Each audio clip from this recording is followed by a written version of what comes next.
Amados, procurando eu escrever-vos com toda a diligência acerca da comum salvação, tive por necessidade escrever-vos e exortar-vos a batalhar pela fé que uma vez foi dada aos santos.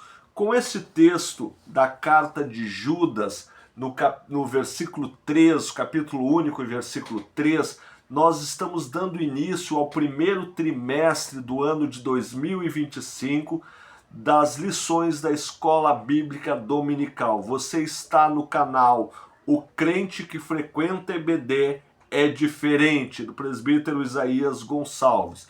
Na primeira lição desse trimestre, nós vamos abordar o assunto quando as heresias ameaçam a unidade da igreja. Então, um tema muito importante, um tema que nós vamos falar, já visto que nós tivemos uma aula de introdução para esse tema, e agora nós vamos entrar na lição propriamente dita. Nós vamos falar bastante sobre apologética, sobre heresias, sobre seitas. Fique atento, porque são aulas bastante edificantes para todos nós. O texto áureo é este que nós já lemos. Aqui a carta está no versículo 3 de Judas. Judas é aquele que era irmão de Tiago, Tiago, irmão de Jesus. Então Judas, ele era um co-irmão de Jesus, ou um meio-irmão, né? E ele escreve esta carta, né? Ele foi um auxiliar da igreja de Jerusalém, juntamente com seu irmão Tiago, né? A verdade prática diz assim: heresias são crenças e práticas contrárias ao pensamento bíblico, que distorcem os pontos principais da doutrina bíblica. Entrando aqui no nosso texto, nós não vamos ler todo o texto que nos sugere aqui a leitura bíblica em classe, mas vamos ler os 3 primeiros versículos do livro histórico de Atos dos Apóstolos, no capítulo 20, verso 28 a 30, que vai nos dar um norte sobre a lição que nós vamos abordar nesta feita. Diz o texto de Atos, capítulo 20, verso 28 a 30, você pode acompanhar na tela, diz assim o texto: olhai, pois, por vós e por todo o rebanho sobre o que o Espírito Santo vos constituiu bispos, para apacentardes a igreja de Deus, que ele resgatou com seu próprio sangue. Porque eu sei isto que, depois da minha partida, entrarão no meio de vós lobos cruéis, que não pouparão ao rebanho, e que de entre vós, e que dentro de vós, mesmo se levantarão homens que falarão coisas perversas, para atraírem os discípulos após si. Essas são palavras do apóstolo Paulo à igreja, aos crentes que estavam em Éfeso. Paulo, como todo aquele bom leitor da Bíblia sabe, ele ficou 3 anos na cidade de Éfeso, e ali ele plantou uma igreja muito bem estruturada, mas em certa feita ele volta a Éfeso. Ele não está em Éfeso nesse momento, ele está na cidade de Mileto, no porto de Mileto, onde ele chama os anciões que estão cuidando da igreja de Éfeso, e ele dá esta recomendação do capítulo 20 de Atos dos Apóstolos. Ele recomenda aos anciões, aos pastores daquela igreja, para terem cuidado, e nós vamos entrar nesse assunto a partir de agora. Esta é a introdução da nossa aula. É importante nós salientarmos aqui dentro da introdução que as heresias que Paulo está abordando aqui, as heresias, elas estavam dentro do âmbito, já dentro da igreja primitiva. Nós falamos na última aula sobre os gnósticos, que era um grupo que atuava ali dentro da igreja, já com falsas doutrinas, com falsos ensinamentos, que divergiam daquele ensinado por Cristo, e que Paulo falou bastante nesses 3 anos que ele esteve ali dirigindo a igreja de Éfeso. As heresias da atualidade é o que está na nossa lição. Ela vai trazer uma frase muito impactante que as heresias da atualidade são as mesmas da antiguidade, mas com uma roupagem nova, que foram rejeitadas pelos apóstolos e primeiros cristãos. Eu trouxe muitos conceitos na última aula. Se você não assistiu, eu sugiro que assista à última aula, que nós trouxemos alguns contextos, ou melhor, alguns conceitos sobre as principais heresias que atuavam naquela época. Nós falamos sobre os gnósticos, sobre o grupo dos montanos, sobre o grupo do Marcião. Então nós trouxemos vários conceitos ali falando um pouco das heresias que atuavam naquela época. E hoje o próprio escritor aqui, pastor Ezequias, ele traz esta informação que as mesmas heresias que aconteciam naquela época, elas estão acontecendo hoje, só que com uma roupagem um pouco diferente. A nossa lição ela está dividida em 3 partes, né, em 3 títulos, e cada título num subtítulo. E no primeiro título que nós temos aqui é as ameaças dos lobos velozes. E já na primeira lição, na primeira parte, vai falar sobre os cuidados pastorais. Aqui Paulo, quando ele chama os líderes da igreja de Éfeso, até Mileto, onde ele estava, ele traz uma recomendação para esses anciões. Quem eram os anciões? Os anciões eram os líderes da igreja. Eram aqueles inspirados, separados pelo Espírito Santo para dirigirem, para cuidarem do rebanho do Senhor Jesus Cristo. E hoje, esse cargo de ancião, ele cai sobre os pastores, que tem como função principal cuidar do rebanho. Eles precisam, aqui o texto ele traz esta informação dizendo que anciões são bispos constituídos pelo Espírito Santo para apacentar a igreja de Deus. A exortação apostólica aos líderes da igreja visa o quê? Proteger os irmãos e as irmãs das heresias e guiar todos na verdade do evangelho. Aqui Paulo traz essa ideia pastoral como pastor de ovelha, que tem como função de guiar, de cuidar, de proteger este rebanho, alimentar, guiar e proteger esse rebanho. Essa mesma situação, esse mesmo paradoxo, essa mesma ligação, jogo de palavras foi usado pelo próprio Senhor Jesus, escrito no Evangelho segundo Lucas, quando ele vai dizer assim, no capítulo 15, verso 4 a 6, ele diz assim: qual de vós, tendo 100 ovelhas, perder uma, não abandona as 99 no deserto e vai em busca daquela que se perdeu até encontrá-la? É uma pergunta. E achando-a, alegre a coloca sobre os ombros e de volta para casa convoca os amigos e os vizinhos, dizendo-lhes: alegrai-vos comigo, porque encontrei a minha ovelha perdida. Jesus traz essa simbologia do pastor e ovelhas, e Paulo vai usar isso já nas cartas ali, dizendo que o pastor é aquele que tem a responsabilidade pelas ovelhas. Que responsabilidade é essa, segundo o assunto que nós estamos tratando? A responsabilidade de ensinar esta ovelha. Esse pastor ele tem a obrigação de ensinar esta ovelha nas doutrinas bíblicas contra as heresias. Aqui, nós seguindo adiante, no segundo tópico, ele vai falar assim: depois da minha partida, no verso 29, Paulo está aqui avisando aqueles pastores de Éfeso ali, que ele iria se afastar. Na verdade, ele já tinha saído da igreja de Éfeso, onde ele ficou 3 anos, mas ele faz uma orientação, né? Ele dá uma orientação àqueles pastores, aqueles bispos, aqueles anciões que vão ficar no lugar dele, para que eles cuidassem da sã doutrina. A sã doutrina que Jesus ensinou.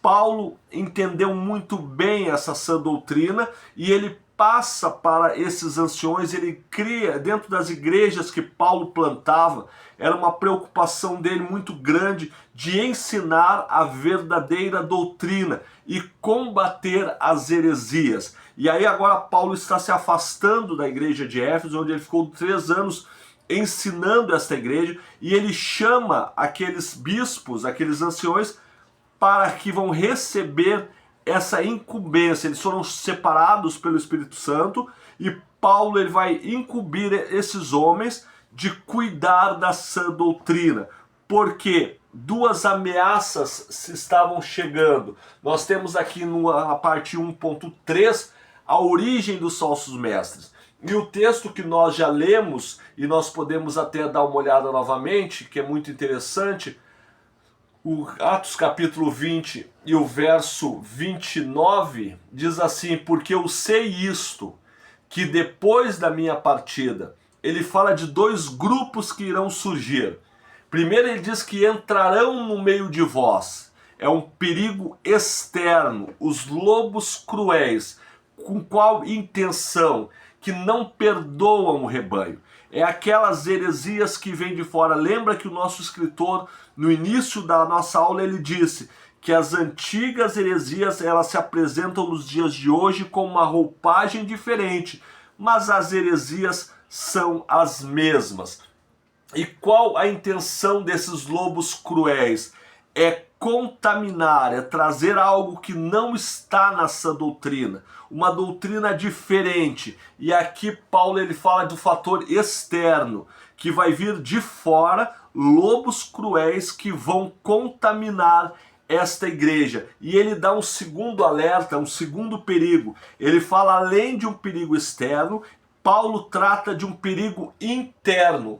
Homens que falaram coisas perversas para atraírem os discípulos após si. Agora Paulo não está falando do perigo externo, ele está falando de pessoas dentro da própria igreja que vão fazer divisões. Nós vamos olhar daqui a pouco que um dos conceitos de heresia é partido, é separação, mas isso nós já vamos tratar. Então, Paulo ele diz que tem 2 perigos, o perigo que vem de fora e um perigo que vem de dentro. Pessoas dentro desse âmbito religioso, desse âmbito de igreja, que vão distorcer as ideias bíblicas, a doutrina bíblica, para trazer discípulos para si, não para Cristo, que é o verdadeiro autor desta igreja. Não, eles vão trazer para si, vão afastar da doutrina verdadeira e criar doutrinas e trazer muitos para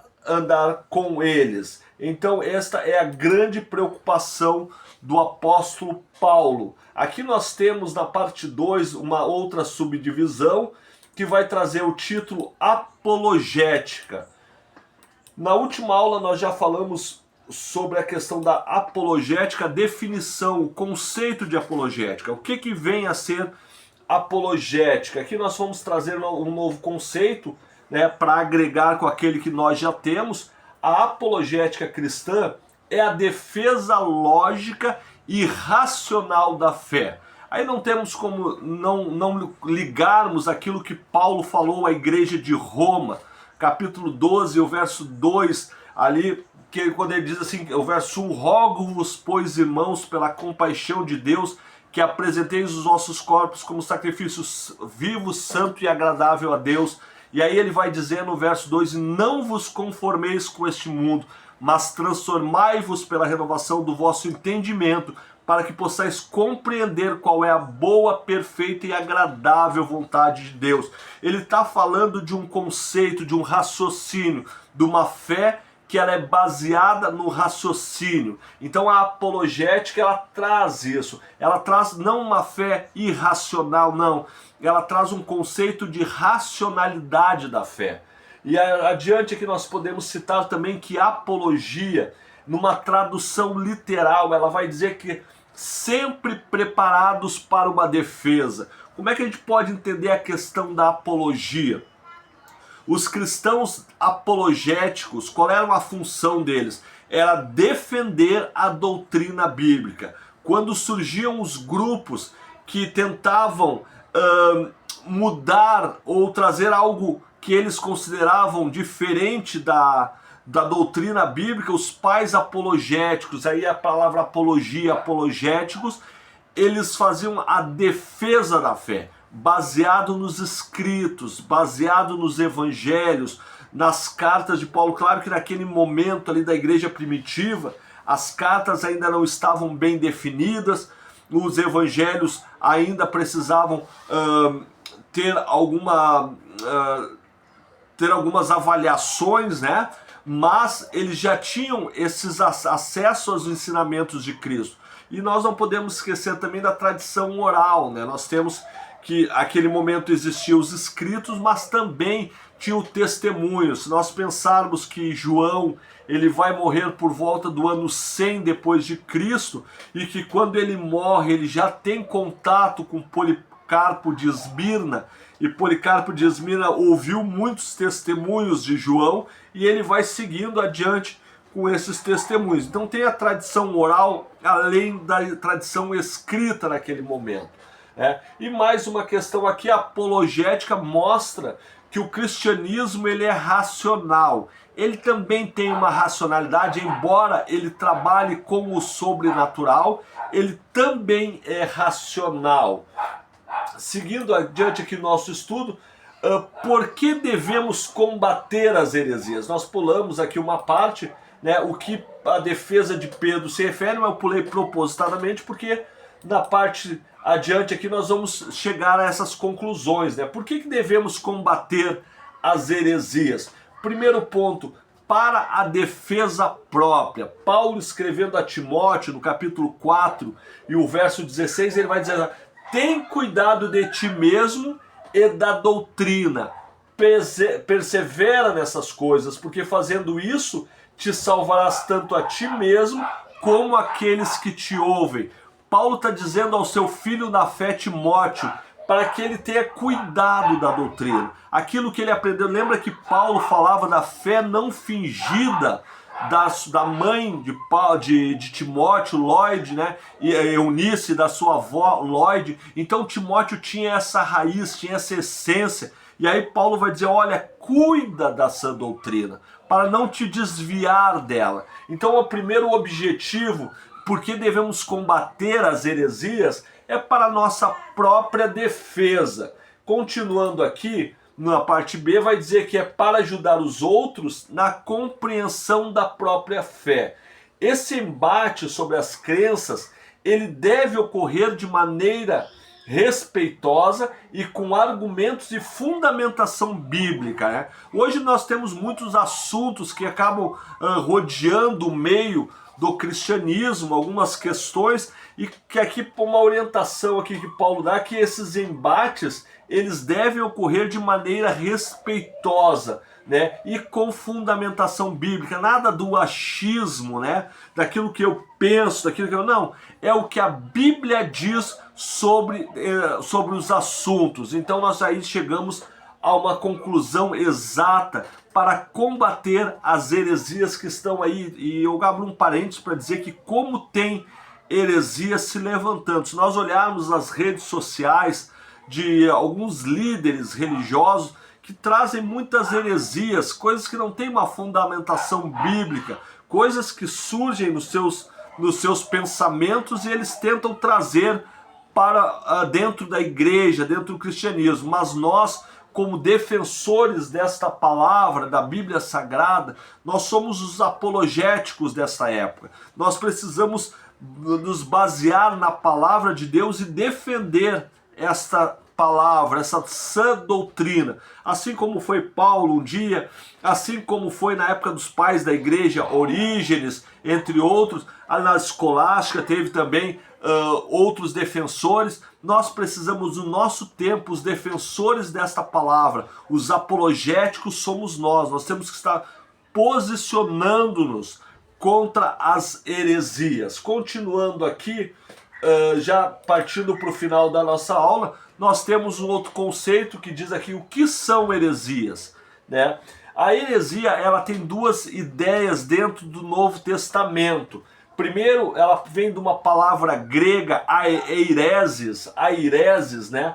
que ela aparece no Novo Testamento com sentido de partido, de espírito sectário. E se nós olharmos para Paulo, Paulo tinha uma grande preocupação com esta questão da divisão dentro da igreja. Lembra do texto de Coríntios, ali logo no início da primeira carta, quando ele vai dizer, olha, uns dizem eu sou de Paulo, outros de Apolo, outros de Pedro. Ele vai bater nessa tecla da divisão que havia dentro da igreja de Corinto. E ele vai, e essa expressão, essa ideia de partido, de divisão, ela vem desse termo grego aireses, que é a própria heresia que nós conhecemos hoje.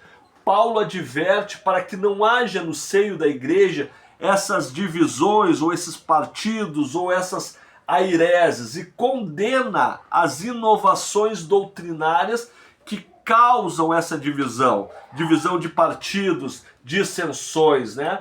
Continuando aqui, também tem um outro conceito aqui já mais ligado à questão teológica que nós abordamos como heresia, um ensinamento errôneo. Nós falamos lá no início, lá na nossa verdade prática, que trouxe um conceito, né, que a heresia são crenças e práticas contrárias ao pensamento bíblico, que distorcem os pontos principais da doutrina bíblica. Já nesse segundo conceito aqui do Novo Testamento, da palavra aireses, nós temos justamente esta ideia. E aqui nós vamos ver aqui um texto de primeira carta aos Coríntios, 1 Coríntios capítulo 11, o verso 19, diz assim, ó, até importa que haja entre vós heresias. Paulo está dizendo, parece que Paulo demonstrava isso às vezes, uma certa inquietação nos seus escritos, e ele vai dizer assim, olha, até é bom que haja essas heresias. Para quê? Para que os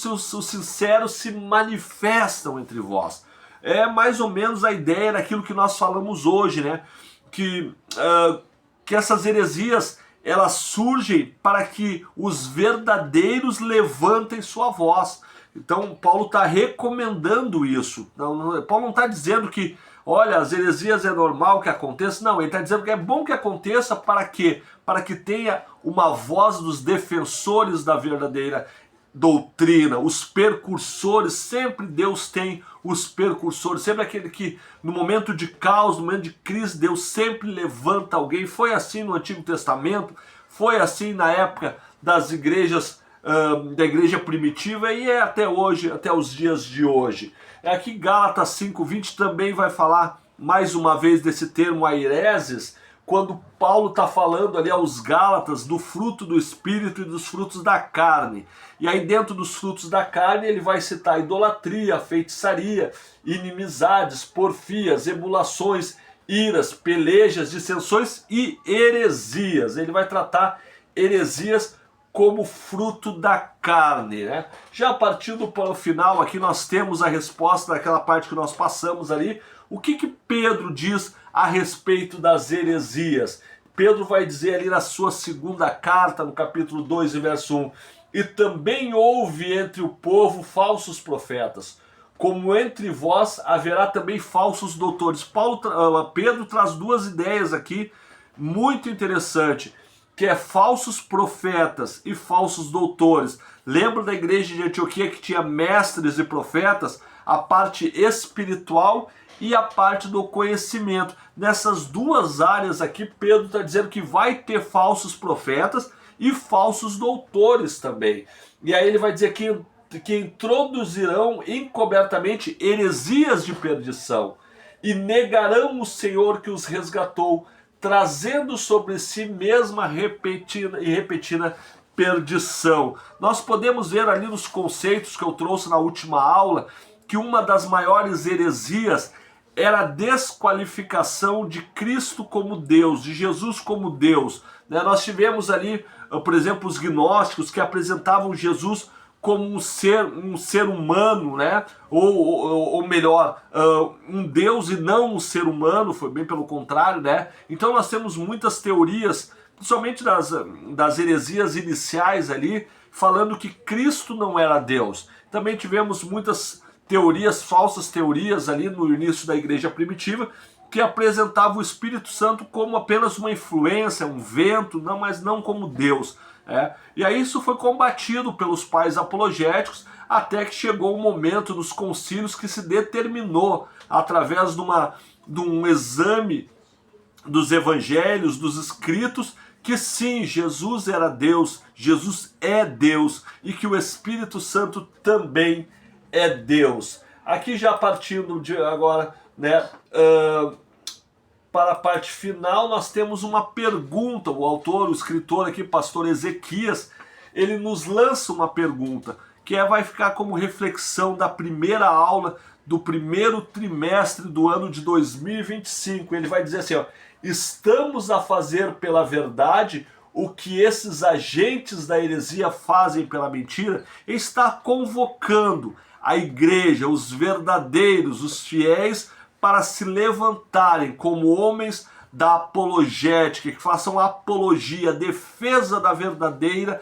da sã doutrina da palavra de Deus, que possamos ser estas pessoas. E aqui nós terminamos a primeira aula do nosso primeiro trimestre. Temos bastante assunto para tratar ainda sobre esta questão da defesa da fé. Esta foi a primeira aula. Agradeço aí a sua audiência, que Deus abençoe a todos. Peço que se inscrevam no canal aí, né? E daqui a pouco nós teremos, na próxima semana, a nossa segunda aula, que vai falar sobre um assunto também muito importante. O título da próxima aula é Somos Cristãos. Certamente vai abordar a questão quando a igreja, os primeiros crentes foram chamados de cristãos, até de uma forma pejorativa, lá na cidade de Antioquia, eles eram chamados de cristãos.